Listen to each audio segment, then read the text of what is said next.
Well, good afternoon again. It's good to see you today and have you tune in to us. I'm Dr. Pat Ryan, and Dr. Rich Kozar is here with me today, and we're going to be talking about something that is, I think, really on everyone's heart right now. Last week we spoke about fear, and fear causes us to do a lot of interesting things. But one of the things that it's not helpful for at all is that communicating. And communication is one of those things that is so important as we interact with those people we love and care about. And so we have heard from some people, and we want to just share with you some of the things that we've heard. Rich, would you first go ahead and maybe say a few words about communication from your perspective and your experience in counseling? Sure, Pat, thank you. Of course, communication is an essential part of having healthy relationships with other people, and it can be jeopardized in many different ways. And so we want to be clear as to the healthy ways to communicate with others, and especially during this difficult time of this pandemic. It will threaten the relationships we have with others, so we want to be alert to the best ways to communicate. And there's, many ages and stages in life that we all are living in. And so Rich is going to go ahead and take the first issue that came up and question that came up from one of the people we spoke to. Wonderful. Okay, this is someone that spoke to us, and I'm going to read the communication, and then we'll talk about it. This person says, I have a 64-year-old mother in the hospital. We cannot go and visit her, but we are able to communicate by FaceTime. How do I know what to say, what is safe to say to her without causing her any more stress or worry? Very important question. Someone's in the hospital. This daughter wants to communicate with her mother in the hospital, but is unable. So they're relying on FaceTime. And she's asking, what is safe to say? I would say to try to view the situation through the eyes of her mother, who's in the hospital. Try to get her perspective on things. For one thing, she's in the hospital and there are problems with her health. And so we don't want to cause any more difficulty for her than she already has. I would suggest to this daughter to think about what would be encouraging from the standpoint of the mother. It could be that the mother would be encouraged by hearing about her grandchildren, maybe talking about a topic that is pleasing to her. It could be anything from cooking to maybe television shows or other matters like that. So what is it that would be encouraging to that mother? Probably it's not going to be the details about the pandemic. It's probably not going to be things that are going to cause more worry on her part. So try to see it from the standpoint of the mother. What will be encouraging to her? And then just try to speak edifying words. That would be my response to that question. Yeah, I would say great minds think alike. I was thinking the same thing as you read that question. And my thought was exactly as yours, check out with the mom, kind of where she is by asking her some questions, and maybe just asking her what's on her mind right now. And if she expresses worry about the pandemic, that, maybe you give her some reassuring words of comfort, and kind of let her know, things are okay. Things are okay here at home. We will be here for you.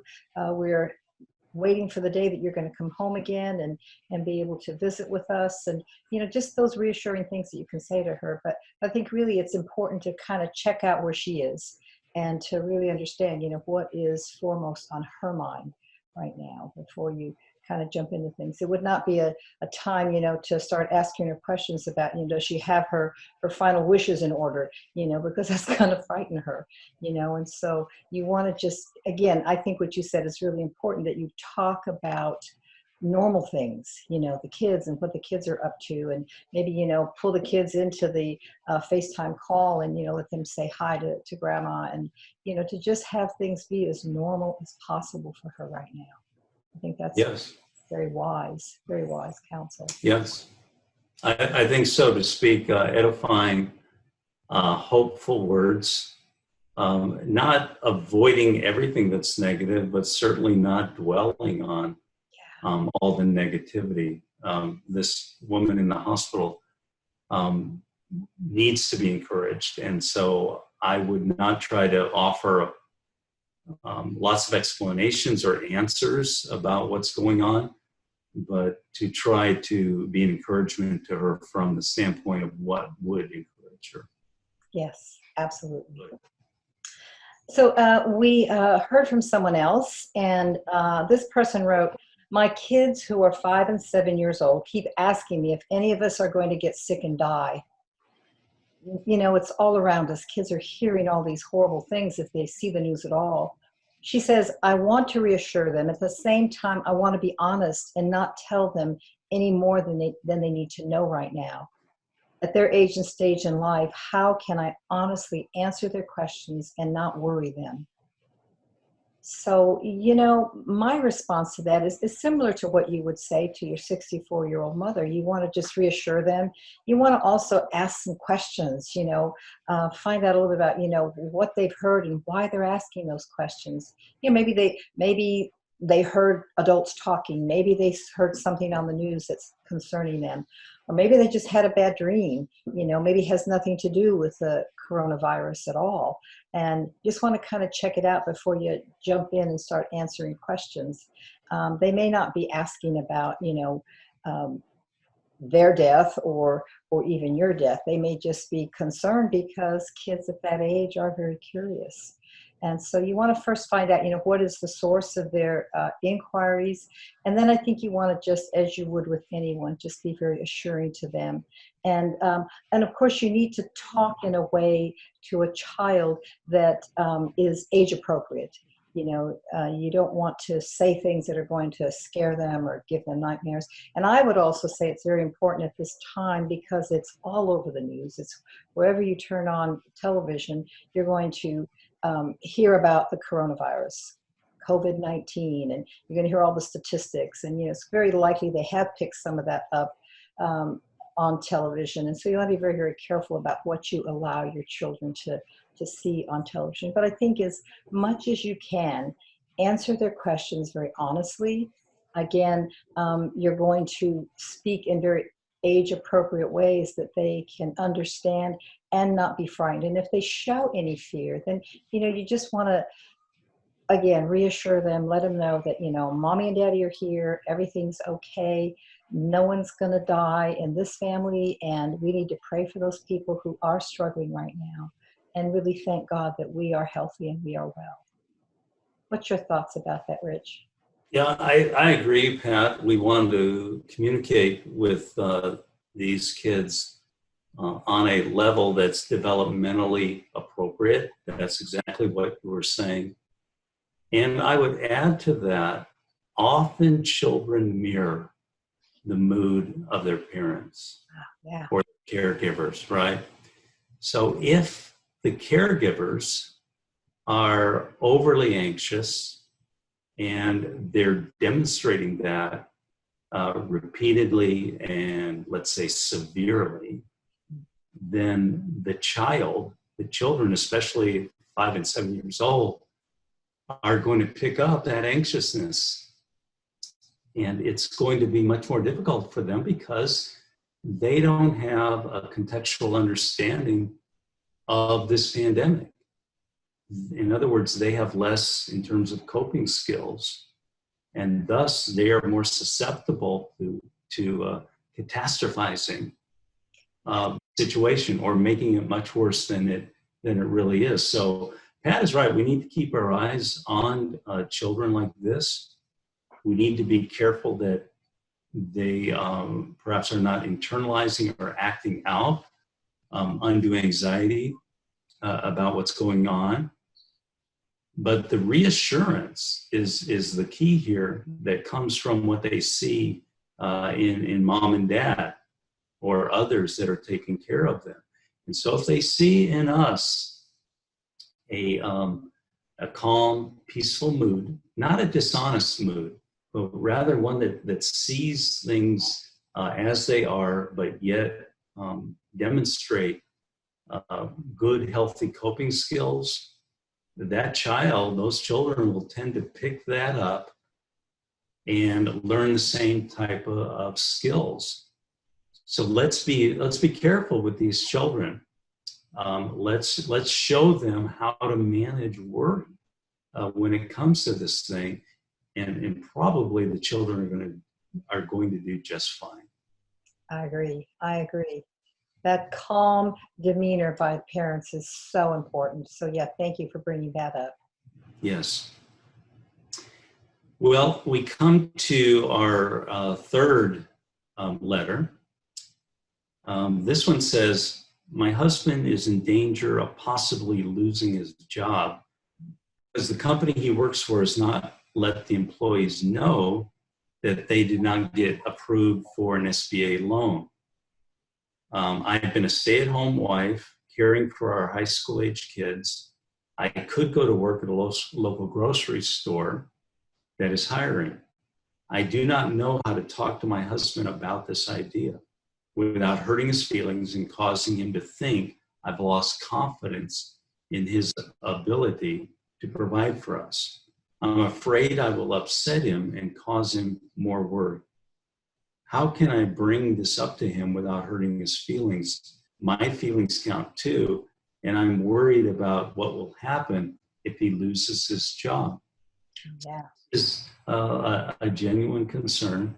And notice how it also plays into the marriage and the quality of communication in the marriage. What I have found is that oftentimes a difficulty like this pandemic can make minor problems major problems in relationships. In this particular situation, I would suggest trying to set aside an appropriate time with the appropriate tone and to be lovingly honest with the husband. Yeah. She might be surprised at how much her husband will listen to her and accept what she's saying if she can do it in a way that's not threatening, that's not demeaning in any way. And I know that's what her fear is that he's going to feel less than what he is if she brings this up about working outside the home. I think most people in a situation like this, in which we find ourselves, would be open to ideas like this because they realize the difficulty of the situation. They realize that we're in many regards in a severe situation, and they would be open to some sort of temporary measures. So that's what I would encourage her to do, to be willing to sort of broach the subject with him, but in a loving, kind, and supportive way. Yeah, we have a tool that we use a lot in counseling, as you know, Rich, that I wanted to just mention here. It's assertive communication and active listening. And some of you out there maybe have heard that term before. Very, very effective when you need to speak to someone about something that's of a sensitive nature. And it starts by, first of all, examining yourself and really getting in touch with what you're feeling at the moment. You know, for this woman, it sounds like it might be fear and concern about the future. And in this kind of communication, basically what assertive communication is about is you're just letting the other person know what you feel, what you think, what you want, and what you need. And you own it by the use of I statements. I feel, I think, I need, I want.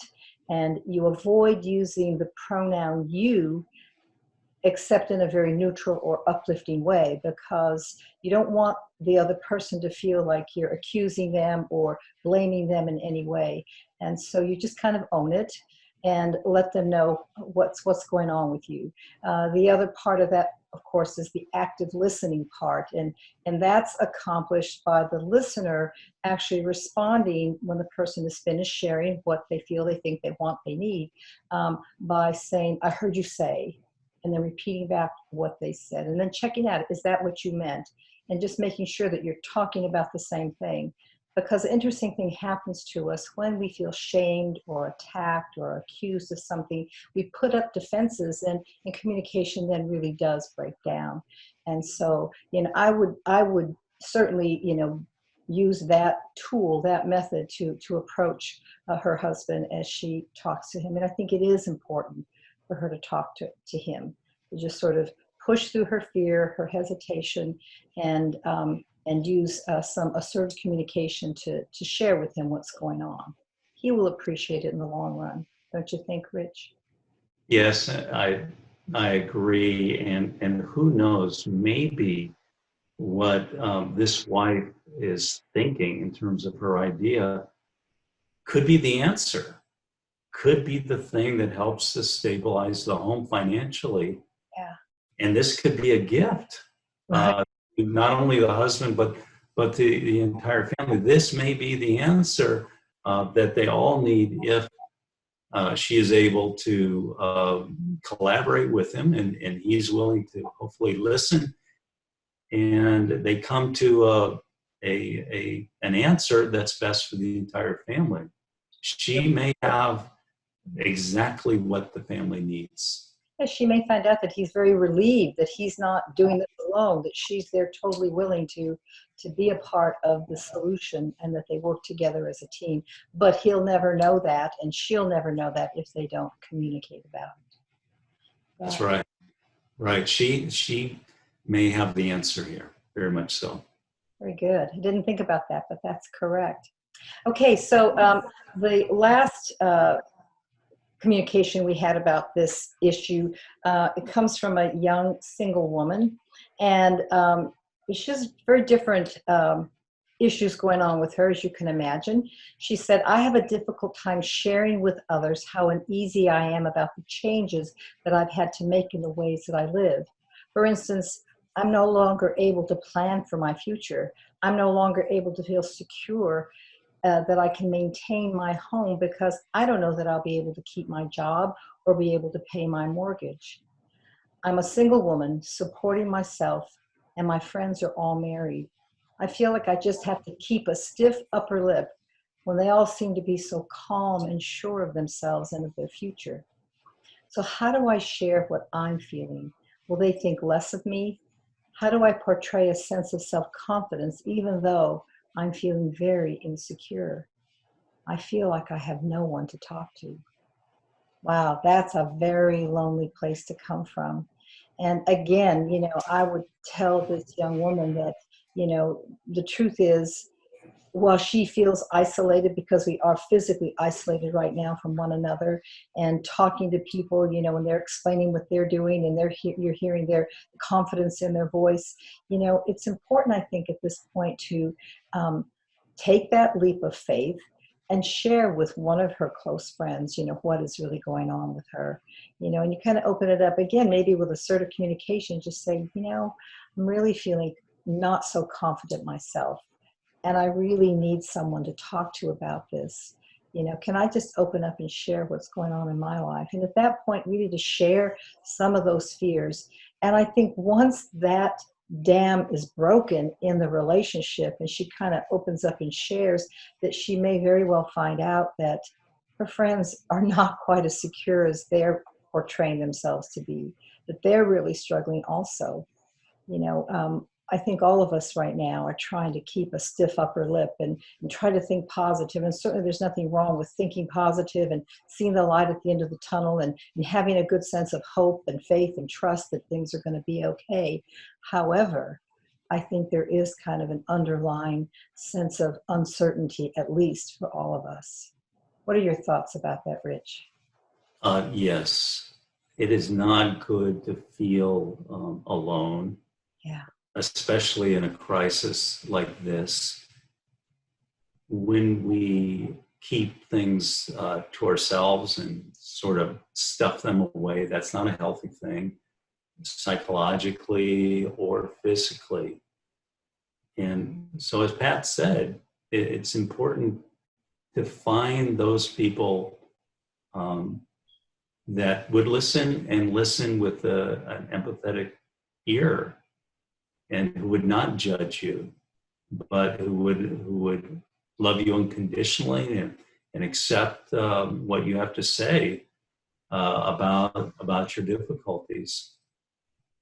I think Pat is right in saying that we would be surprised at how insecure most people feel, how lonely most people feel during a time like this. And although we may look at these people and they seem like they're calm and they're doing just fine, if we scratch beneath the surface, which is what Pat and I often do in counseling, we find a great deal of need there.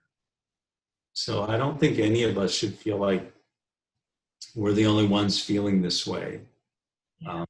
We certainly share the common fears and anxieties, and it would be good for this individual to find just the right person, maybe more. Just what would be ideal is maybe 2 or 3 others, and just to share what some of the feelings are, and to open up. And that can be so refreshing to us, because there's something about opening up and hearing the voice of another person reassuring us that calms our anxieties and makes us feel so much better. Yeah, I think she might be surprised if she kind of pushes through that fear and takes a chance of opening up to one of her very close friends, that, she may get a response like, oh my gosh, I'm so glad you said that. This isn't easy. And yeah, of course I have worries and concerns and fears and anxieties around some of this stuff. And I'm so glad that, you shared with me, because what that does, it opens up a space for trust and for sharing at a deeper, more intimate level with one another. And really that is something that we need. And I think particularly for this young woman, because she's single, she lives alone.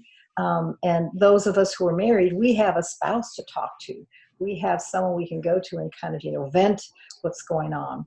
And so it's going to be very important, as you said, Rich, to find that person in her life amongst her group of friends who she can open up to, who she can just, share and vent and cry to, and someone who will have an empathic response to her particular needs, because they're different, yes, from her married friends. But I'm sure that we all have needs right now. And as we think about, go ahead, I'm sorry, Richard. And who knows, maybe we'll discover new friends or make deeper friends through this crisis. It could be the opportunity to deepen our relationships with others. And I would say to this young woman as well, there's probably quite a few people out in her social network that could use her support. I mean, she needs support. But the interesting thing about this is sometimes when we reach out to support other people, that alleviates a lot of our fears and anxieties. So it's a two-way street here, and she may benefit from encouraging others as they encourage her. Absolutely. As a matter of fact, I'll tell a quick story about a client that I have who was kind of struggling with some other personal issues, not really so much around COVID-19. And I said to him, this is a perfect time to reach out and to minister to someone else who's struggling. And so he found another family who, single woman who'd lost her job, and he just stepped right in and kind of said, okay, he's a person who has resources. He said, I will help you. I will support you through this. And it's amazing how that has helped him heal from some of his own issues that he was struggling with in life. It is an amazing dynamic that happens between human beings. When we reach out to help someone else, we can really kind of set our own problems aside for a good while and feel a lot of comfort and strength just in what we can do, it's not, instead of feeling helpless, we can help one another. This is a very special time for all of us, friends, in terms of, I believe that it's bringing out the best in many of us to want to help one another. I know that for us in the counseling ministry here, A Future and a Hope, we're very much in a place, in a posture of wanting to be helpful to you if you need help. And so we have, as you can see on our podcast here, put information about our address, our physical address, our email address, tools for a season at gmail.com, where you can send in more of your questions. We also have a phone number there and a website address there. So if you need to contact us, if there's any way that we can help you, we're more than happy to do that. And as we kind of hinted at today, we've got many tools in our little arsenal of tools that we can use to help you if you're struggling with communication and how to communicate sensitive things. We're all probably a little edgy and sensitive right now, and it's okay, it's understandable. We just want you to know that we're here to help. And so if there's any way we can help you, please don't hesitate to call on us. Rich, do you want to give some closing words here? It was just good to visit with you today, and I hope you stay well and maintain your mental health. Yeah, absolutely. Stay well, stay healthy, wash your hands, and trust yourself and the abilities, the gifts that God has given you to get through this, and things are going to be okay. God bless you all. Take care. We'll see you next week.